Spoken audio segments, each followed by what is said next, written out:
Okay, guys, we're moving along. Today we're going to be looking at two-dimensional problems using trigonometry.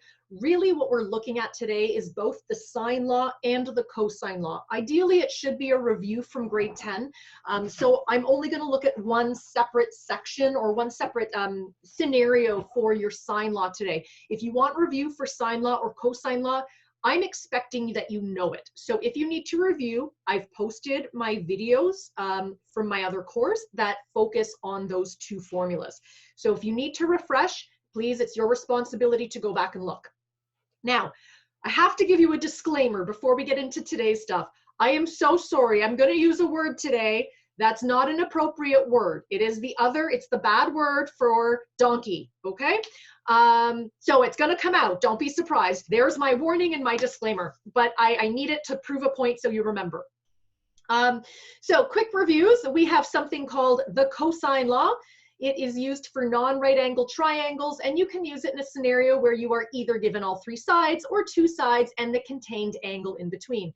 Now, I've labeled them ABC. I don't particularly care what letters you use for your formula, as long as you realize that this side is opposite to this angle in your triangle. Okay? The other formula that you will look at or that you've seen in grade 10 is called your cosine law.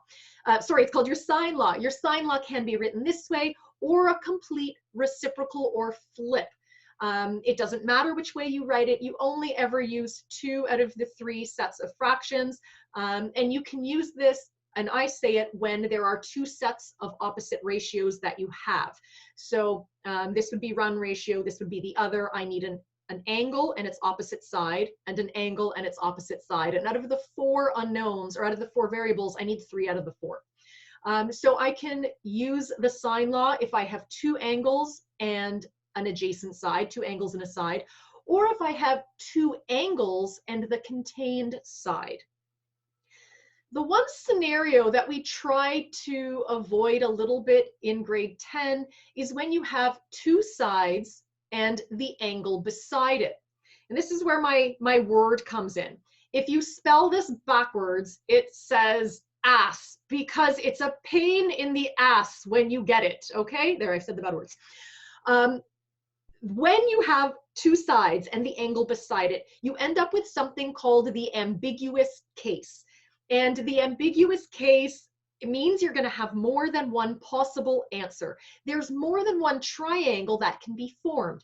The information that they give you is not enough to narrow it down to a set triangle. So you could have potentially more than one answer here.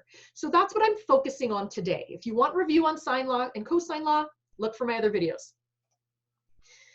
Okay, so essentially all they're talking about here is that because we've got problems in two dimensions, if you have a right angle triangle, use your trig ratios, and then it talks about when you are allowed to use the other formulas, which I went over already. Okay, the ambiguous case. Why the heck does the ambiguous case happen if I give you a side, another side, and its angle? So the scenario that I like to look at would be this angle, okay, this one, this side, and this side. Oh, look, ASS. Depending on the numbers, and I've got it down here to explain further. If this side is longer than this side, there's only one possible triangle that you can end up with. Let's go down here. So if A is bigger than B, so that means if A is bigger than B, you have this, right? It's stuck here. There's a specific angle. I can't change the angle, but we don't know the length of this side. So this is the one that could fluctuate. It doesn't matter where I draw this particular side. This is the only type of triangle that you can get. Now, the problems start to arise if my A is smaller than B. Okay? If A is smaller than B, there's a couple options that can happen. So you have to consider, before we look at the 2 options, the height of the triangle. Okay, we're going to call that H. Again, you know, if I know this, opposite over hypotenuse, you can use your sine ratio. They do give you a formula to calculate H. It ends up pretty clear when you do your math at the end of it, whether or not you have this ambiguous case going on. So look at your A value. If A is less than B, something can go wrong. I'm going to look at this scenario first. So let's say A is smaller than B. Okay, that is a possible triangle that I could get. And I know it doesn't make a triangle. Because this angle I already know and it's set, because remember I knew side, side, angle. The only thing that can change is this bottom, the distance of this bottom line and the angle that's up here. So if my height is bigger than my side A, it doesn't matter where I draw or how I draw this A. If it swings over, it will never touch the bottom and you will never get a triangle. So in this case, there are no possible solutions, okay? So if this side is smaller than this side and this A is smaller than H, you will get no triangles. The other scenario is that if A is smaller than B, but it's bigger than H. So let's draw it maybe like this. And this is where the ambiguous case really comes in. So there's A. So I know that this angle is stuck. I can't change it. This B is stuck. And then I've got this A. A is a little bit longer than H. So if I were to imagine a hinge up here and I dropped the A value down, right? Makes kind of a semicircle, you can see that it would be longer. But if you continue to take it and hinge it over, I could potentially end up with an A value here.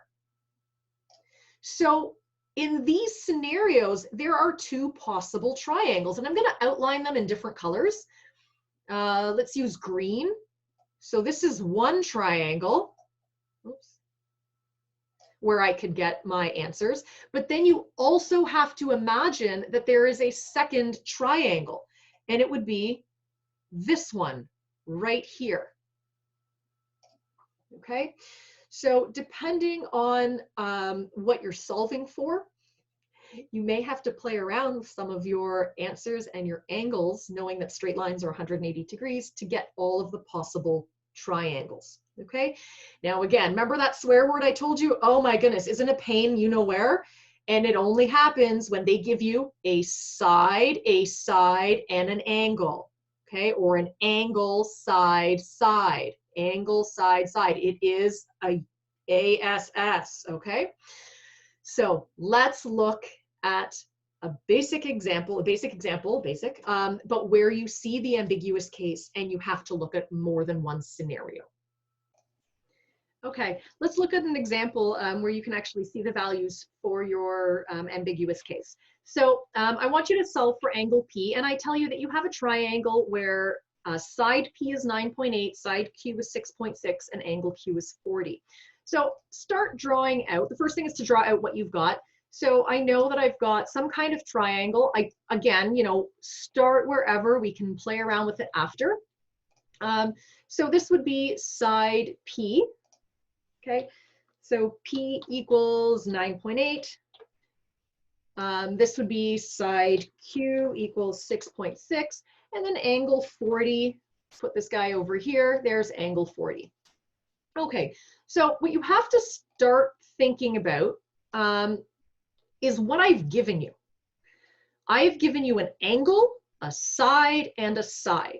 When you're thinking about cosine law, sine law, trig ratios, I can't use the trig ratios because it's not a right angle triangle. I cannot use the cosine law because I would either need all three sides or I would need two sides in the contained angle, right? So two sides beside each other and the angle in between. I don't have that. So this is a sine law question. So the first thing that I want you to check when you know you're dealing with a sine law is whether or not you have the ambiguous case. ASS. Yeah, spells the bad word. That means you have to deal with this ambiguous case. So now look at P and Q. If this side is bigger than this side, where my angle is, like the one across from the angle, then there's only one answer. You proceed as normal with your sine law. But in the example we have, side Q is smaller than side P. So either we're going to have no solutions or two solutions. So I would have to look at the height. To be honest, when you realize it's the ambiguous case, right away jump into the fact that there could be two. The other option would be to use your sine. I mean, we've got time, so if I look at this right here and I decide to take sine of 40 equals my opposite. So imagine that there is a dotted line going here. We'll call this my hypotenuse. So this would be my h value. So opposite, I keep saying the wrong word, opposite over hypotenuse. So sine would be h, oops. There we go. Sorry, come on, pens. There we go. H over 9.8. Use your calculators. Sine of 40 is 0.6, times it by 9.8 to figure out what h is. I get 6.3 approximately, okay? So because this is larger than 6.3, I will end up with 2 triangles. If it was smaller than 6.3, there would be no triangle possible. So that means that there is a second scenario that we've got to look at. So I've drawn it one way, but there is a second way to draw it.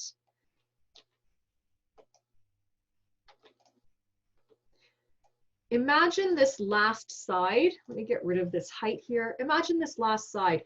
If I swung it over and kept the 6.6, it just means that my bottom would be a lot smaller. And then, let's put this over here. This angle down in the corner would have a different measure than this angle here. Okay, so let's get rid of our center lines now to make things a little bit more clear. And let's get on with our calculations. So all this means is that you're going to have to look at it kind of in 2 scenarios. Okay, so let's set up our sine law. I'm looking for an angle, so I'm going to put my angles up top.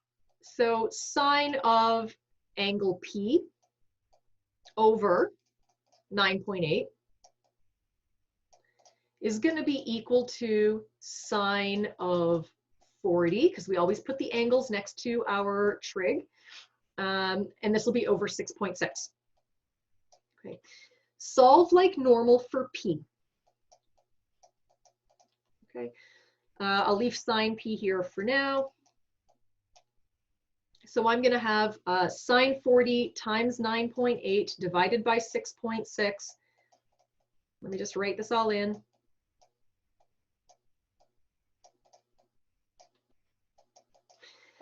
And you should get about 0.9544.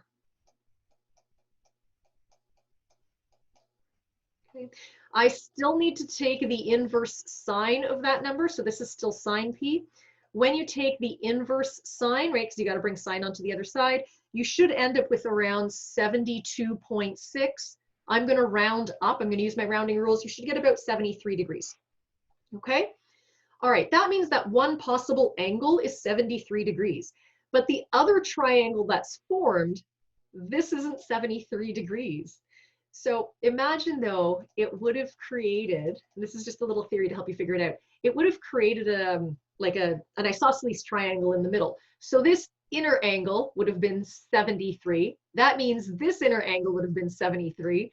So the angle on this guy is actually 180 minus 73. Okay, so you would get your 2 angles, which is 107 approximately. Okay, so one angle is 73, the other angle would be 107. And then you would at least have the angles for your triangle. But if they asked you for a side, now you'd have to calculate everything else twice. Okay, so there's one angle. Here's the other angle. You've survived your first question with your ambiguous case. Good luck. They don't all need this, just some of them, whenever you hear that bad word. Okay, guys, good luck, and we'll see you next time.